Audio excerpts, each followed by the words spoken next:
Third molar या अक्कल दाढ़ या विजडम टूथ, इन नाम से हम इस दांत को जानते हैं। जब हम 18 से 20 साल के आसपास होते हैं तो ये हमारे माउथ के अंदर इरप्ट करती है।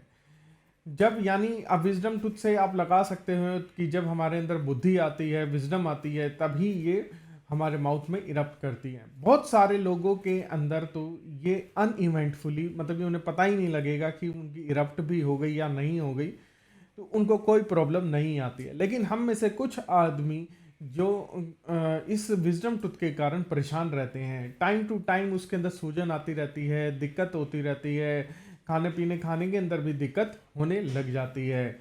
और कई बार इस दांत को क्योंकि सॉल्यूशन और कोई नहीं होता तो इस वजह से निकलवानी भी पड़ती है। तो दोस्तों, आज की इस वीडियो के अंदर हम जानेंगे कि आखिरकार इस विजडम टूथ को क्यों निकालने की जरूरत पड़ती है, अगर हम इसको निकालते हैं तो वो किस तरीके से निकालते हैं, और निकालने के बाद आपको किन किन बातों का ध्यान रखना पड़ेगा। हेलो फ्रेंड्स, मैं doctor Rohit Sharma Ganpati dental clinic से आपके लिए दांतों से जुड़ी यूजफुल इन्फॉर्मेशन लेके आता रहता हूं। अगर अब आपको ये वीडियो अच्छी लगी तो इसको लाइक एंड सब्सक्राइब करना ना भूलिएगा।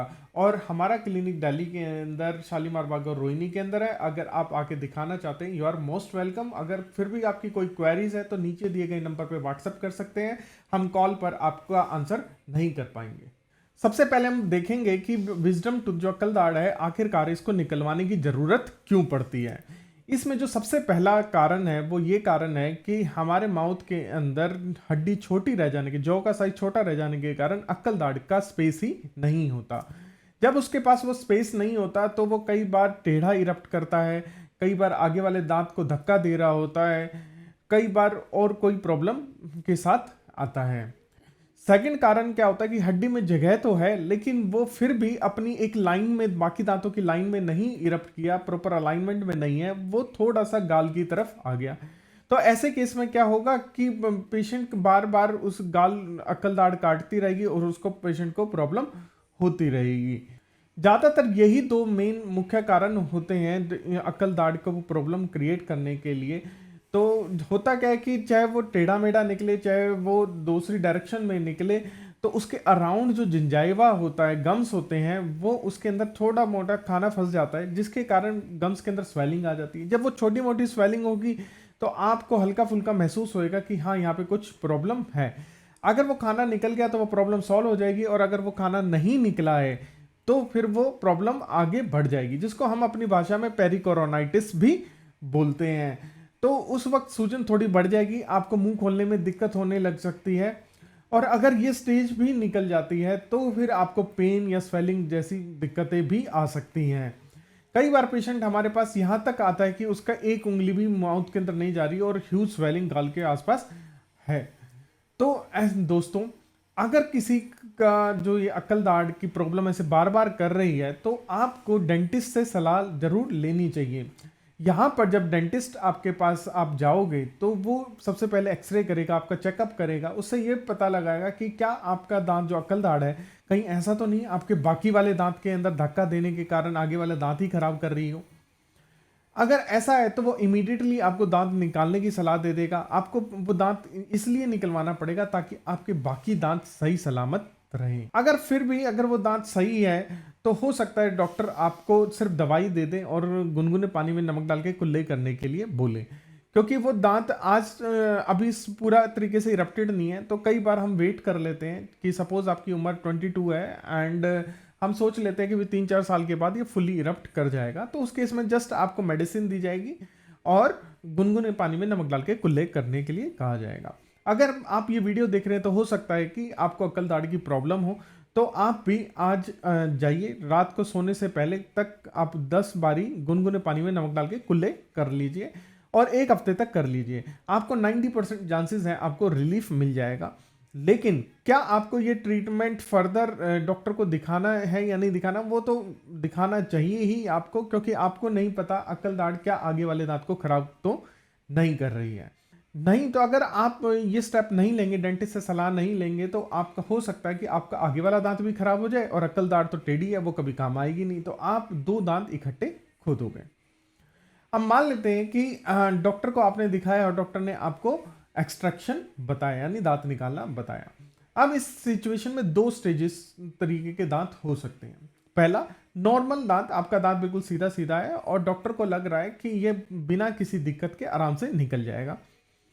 तो वो जैसे बाकी दांत निकालता है डॉक्टर, आपको इंजेक्शन लगाएंगे, कुछ देर वेट करेंगे, फिर उसके बाद आपका दांत निकाल देंगे।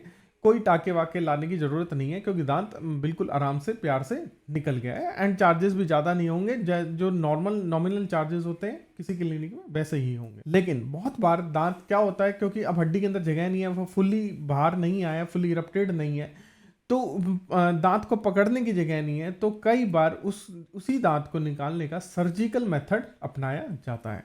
जैसे हमारे क्लिनिक के अंदर अगर वो सर्जिकल मेथड अपनाया जाता है तो हम बाहर से सर्जन को कॉल करते हैं, क्योंकि सर्जन इस चीज को करने में स्पेशलिस्ट हैं। बहुत सारे डॉक्टर वो खुद भी अटेम्प्ट कर लेंगे, चाहे वो सर्जिकल मेथड है, और बहुत सारे डॉक्टर सर्जन को भी बुलाएंगे। जो डॉक्टर खुद करते हैं, हो सकता है कि 500-1000 रुपये आपका खर्चा कम आए, और जब सर्जन को कोई बुलाएगा, क्योंकि उनकी स्पेशलाइजेशन है, उनके पास एक्स्ट्रा स्किल्स है, तो वो चार्जेस आपके थोड़े बहुत महंगे हो सकते हैं। अब जब सर्जन आपके पास आएंगे तो अब देख लेते हैं कि अब क्या प्रोसीजर होगा दांत निकालने का। सबसे पहले अगेन दांत निकालने से पहले डायग्नोसिस होगी, मतलब कि एक्सरे वगैरह देखेंगे डॉक्टर, प्लानिंग होगी कि इस दांत को किस तरीके से निकाला जाएगा। फिर उसके बाद आपको इंजेक्शन लगाया जाएगा। इंजेक्शन हो सकता है 1 या 2 लगाने की जरूरत पड़े ताकि वो कंप्लीटली एनेस्थेटाइज किया जा सके। जब एनेस्थीसिया का असर आ जाएगा फिर हम उसके अंदर फ्लैप को यानी इंसिजन देंगे, मतलब कि ब्लेड से गम्स के अंदर एक कट का निशान लगाएंगे। फिर गम्स को उठा दिया जाता है, हटा दिया जाता है, ताकि हम नीचे दांत को प्रॉपरली देख पाएं। अगर दांत ज़्यादा इम्बेडेड है बोन के अंदर, हड्डी के अंदर पूरा फंसा हुआ है, तो हो सकता है कि थोड़ा बहुत हड्डी को भी कट करने की ज़रूरत पड़े। अगर बोन से बाहर है, सफिशेंटली बाहर है, तो हो सकता है हड्डी को काटने की ज़रूरत ना हो, सिर्फ डॉक्टर अपने इंस्ट्रूमेंट से उसको पहले दांत को हिलाएंगे और फिर निकाल दिया जाएगा। कई बार ये कॉम्प्लिकेटेड होता है दांत को निकालना, क्योंकि वो आगे वाले दांत के नीचे फंसा हो, तो इस वजह से कई बार दांत के भी टुकड़े सेक्शन करके भी दांत को निकाला जाता है। इस प्रोसीजर के अंदर लगभग अगर सब कुछ आसान सा रहा और डॉक्टर एक्सपीरियंस है तो आधा पौना घंटा लगता है, लेकिन कई बार दांत अटक भी जाता है, उस केस में हो सकता है 2-2.5 घंटे भी लगे। इस पूरे प्रोसीजर के अंदर आपको कोई पेन नहीं होता, क्योंकि हमने एनेस्थीसिया दे रखा होता है। एंड लास्ट में जब दांत निकल जाता है, अच्छे से क्लीन कर दिया जाता है उस एरिया को, फिर उसके बाद वहां पे टाके या सुचर लगा दिए जाते हैं। ज़्यादातर ये टाके घुलने वाले नहीं होते, आपको आगे 10 दिन बाद कटवाने होते हैं। अब हम बात कर लेते हैं कि आपने अगर सर्जिकल दांत निकलवाए तो क्या इस चीज़ की कोई कॉम्प्लिकेशन है। दोस्तों, जनरली जो ये दांत सर्जिकली भी निकाला जाता है, ये अनइवेंटफुली निकल जाता है, कोई दिक्कत नहीं आती है। 100 में से 99% आपको कोई दिक्कत नहीं होने वाली है। लेकिन 1% जो डॉक्टर के हाथ में चीज़ें नहीं होती हैं, उनकी बात हम कर लेते हैं। कई बार ऐसा होता है कि इलाज कर दिया जाता है, लेकिन वो जख्म भर नहीं रहता। पेशेंट एग्जैक्टली 3 डेज बाद ज़्यादातर क्लिनिक के अंदर आएगा और कहेगा कि मुझे बहुत ज़्यादा दर्द है। तो वो ज़्यादातर दर्द का कारण होता है ड्राई सॉकेट, यानी आपका जो जख्म है वो भरना बंद हो गया है, रुक गया है किसी भी कारणवश। इस स्टेज के अंदर डॉक्टर उस जख्म को दोबारा से क्लीन करेगा और उसके अंदर हो सकता है दवाई डाले।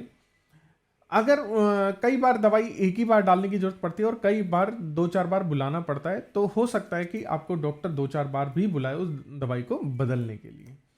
जब तक वो दवाई का असर रहता है, आपका पेन कंट्रोल रहता है। लेकिन जो ये अब आपका जख्म जो भरना बंद हो गया है, इसको दोबारा से भरने के लिए, प्रॉपरली भरने के लिए टोटल 20 दिन के आसपास लग सकते हैं। नेक्स्ट जो दिक्कत हो सकती है दांत निकालने के बाद, हो सकता है इन्फेक्शन। मान लेते हैं कि डॉक्टर ने दांत सब कुछ बढ़िया निकल गया है, लेकिन कहीं ना कहीं जब हमने छोटा मोटा खाना खाया, उसके आसपास सूचर के आसपास अटका रह गया, जिसने उस जगह पर इन्फेक्शन कर दिया है। इन्फेक्शन की स्टेट के अंदर फिर से डॉक्टर आपको देखेगा, चेक करेगा, उस एरिया को क्लीन करेगा, और हो सकता है आपकी दवाई बदले, एंटीबायोटिक्स बढ़ा दे कुछ दिन के लिए। ये भी चीज़ अपने आप ठीक हो जाती है, लेकिन अगेन हफ्ता 10 दिन लेगी। एंड बहुत रेयर केस में नर्व डैमेज हो जाती है। कई बार हमारी अक्ल दाढ़ बहुत नीचे डीपली प्लेस होती है और नर्व के पास होती है। हमारे होंठ को सप्लाई करने वाली एक नस दौड़ती है उस अक्ल दाढ़ के नीचे। अगर वो दांत निकालते वक्त वो नर्व टच हो जाए या डैमेज हो जाए तो हो सकता है कि आपके आगे वाले लोअर लिप के ऊपर आपको भारीपन महसूस होता रहेगा। जो ये भारीपन है वो लगभग 2 महीने से लेके साल भर तक के अंदर रह सकता है। डिपेंड किस बात पे करता है कि उस जो नर्व है उसको कितना डैमेज पहुंचा है। फ्रेंड्स, कॉम्प्लिकेशन तो ये ज़्यादातर इसी टाइप की होती हैं। एंड लास्ट में हम चलते चलते ये भी देख लेते हैं कि आपने अगर अकल दाढ़ निकलवाई है तो अब किन बातों का ध्यान रखना है। फर्स्ट, आपको अगर कॉटन पैक दिया गया है तो वो आपने आधा पौना घंटा तक दबा के रखना है, फिर उसको निकाल के फेंक देना है। आपको वो कॉटन पैक दबाना बहुत ज़रूरी है ताकि वहाँ पे क्लॉटिंग हो सके।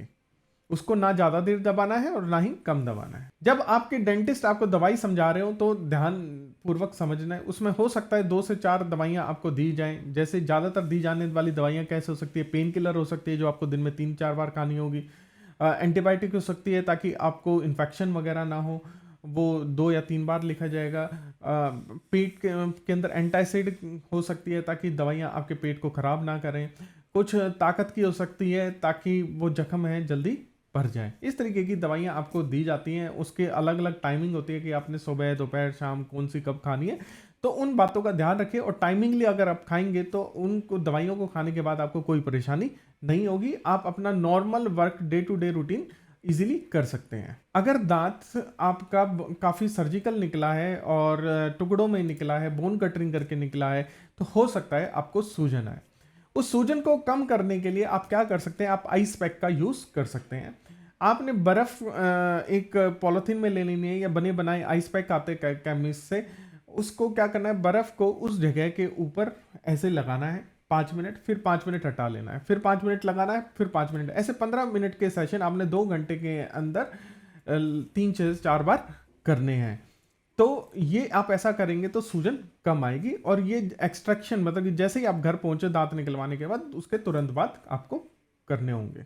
एंड मोस्ट इंपॉर्टेंट बात, इन सारी बातों के बाद घर जाके आपने 8 से 10 बार 24 घंटे बाद गुनगुने पानी में नमक डाल के कुल्ले बहुत करने होंगे।